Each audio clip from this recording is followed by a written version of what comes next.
Thanks for coming back to What the Heck is Happening in HR. And today, it's all about languages. How are you messing up your power and your authority, no matter your position, because of your language? For our podcast disclaimer, please visit the episode description.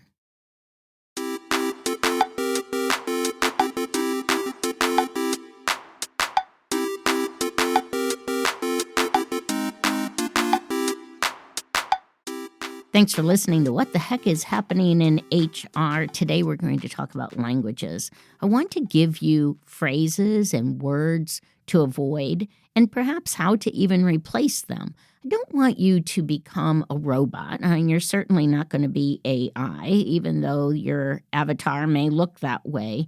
But I do want you to understand how you give away your power and actually can be very confusing. Brené Brown, who I just love, and if you haven't read any of her work or you haven't watched her TED Talks or heard her speak, you should. And she says kindness and clarity go together. Clear is kind. And when we use words that, especially as a boss, are confusing to somebody, then we end up kind of messing up where people are being able to meet those expectations. So let me give you some examples of that. So, and many times, by the way, this is for women in particular, but not always. So I want to be able to just give it to everybody so you know. So, do you mind? So we have really messed up the workplace calling it a family. It's not a family. You don't get laid off from the family.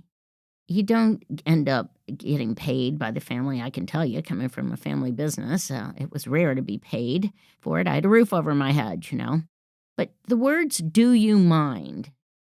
Tell the employee or tell your coworker that it might be something that they don't have to do. Do you mind moving your meeting to 10 o'clock so that I can go to this one at 9? Instead, perhaps say, I'm not going to be able to attend your 10 o'clock because I have a meeting at 9 that's going for 2 hours.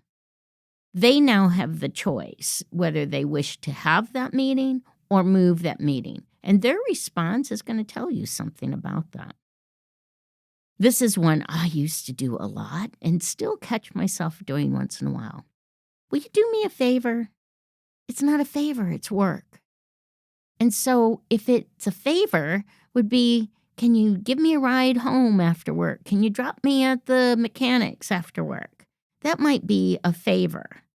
Can you take this on while I'm gone? That's not a favor. If you're delegating something, that's not a favor. Hitting a deadline, asking someone to attend a meeting in your place, that's not a favor. When you want to be sure to avoid, correct me if I'm wrong. Correct me if I'm wrong. I mean, what? You don't think you have a good idea? Just like, I'm just the devil's advocate. So just say it. What is your idea?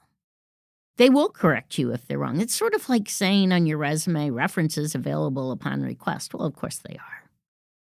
So you don't need to say, correct me if I'm wrong. You're not going to put wrong and your idea in the same context. Sometimes we have a tendency to lift our voice at the end. Do you know? If you don't mind, you want to watch your intonation. You want to know that you are not asking a question by making a statement. You don't want to say, well, I'm no expert, but you are qualified. If you're making a decision, you have an opinion, then you can say what you want to say without having to say, I'm no expert, but, by the way, buts are verbal erasers. So just be able to eliminate that phrase before it. The sentence that starts with, can I ask you? Of course you can. You're in a meeting, you're in work, everyone's being paid, let's get it done. Can I ask you a question? Of course you can. Using the word actually, I'm actually surprised at that. What does that mean? What does actually? Either you're surprised or you're not. Actually just is giving it a different flavor. giving them more of an emotional response than the behavior of acting surprised to it. So get rid of that word actually. You also want to eliminate the sentence, "Did that make sense?" Now, that's one I've actually picked up and been using because I want people to be able to let me know, did they really understand it? And I didn't say, "Did you understand it?" because I thought that was like talking down to them. So I just said, "Did it make sense?" Well, of course it makes sense. If I wouldn't have said it if it didn't make sense. So I can maybe say something a little softer that says something like, "That's my opinion as to what it is. And what did you hear when I said that?" And then you've got some clarity around that communication. Not saying, "I don't know, did I make sense? Maybe I ranted, maybe I didn't, maybe I got too emotional." That might not be what you're saying, but that's what you're hearing. And then apologies. "Oh, I'm so sorry I missed our lunch. I'm sorry I was late to the meeting." Now, yes, we want to be polite, but you can just say, "I missed our lunch. I had something else come up. I'd like to reschedule it. It is important to me." And if you want to apologize for coming into a meeting late, then just say, "I'm glad I'm in the meeting now. Apologies for the disruption," because you don't want to disrupt a meeting that's going on. But just apologizing, just to apologize, or just being able to say, "Well, I'm sorry you feel that way," which is not an apology, by the way. They get to feel however they wish. An apology would be, "I'm sorry," and just leave that full stop right there. So watch your language. Add language that will allow you to be more powerful, more clear, more defined in your expectations, whether it's your colleague or whether it's your boss or whether it is responding to even your family.